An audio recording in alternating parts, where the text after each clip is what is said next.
Good morning, this is Wayne Strickland from day 3 of Rock and Roll Fantasy Camp in Chicago, where I'm trying to figure out if there's some lessons from the structured corporate world that I was a part of for almost 40 years, and this incredibly powerful creative culture of rock and roll, and see where those two could come together and what are some learnings I could share with everyone. And today the lesson is about keep it simple.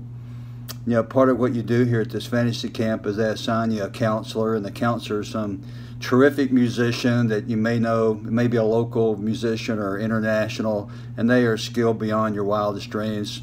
One guy plays with Madonna, another guy plays with is the drummer for Joe Walsh, and it just goes on and on. They know everybody. They're really, really good. So our counselor is Chip Nuff's Enough from Chicago. He's got his band. He's been doing this for a long time. As we're preparing for a song, you know, there's 3 guitarists and he's the bass player. We got a drummer and you know all that, and everybody's trying to think of these really complicated songs to play with a lot of funny riffs and hard chords. And he's like, keep it simple, keep it simple. Some of the greatest songs are simple.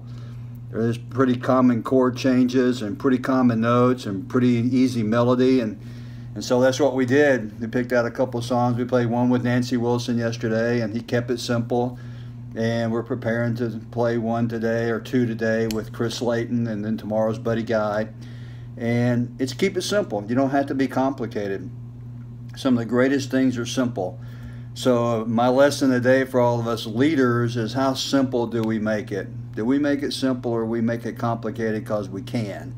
And complicated because it may look cooler, or it may sound better, or it may sound more sophisticated. Does anybody really care? And is it going to be the best product? Product meaning our leadership and how we lead people. Are we keeping it simple, or making it complicated just so we might look cooler? So that's it from day 3 of Rock and Roll Fantasy Camp in Chicago. Signing off, and got my rock gear on today. See if I can fit in the rock and roll culture. Thanks.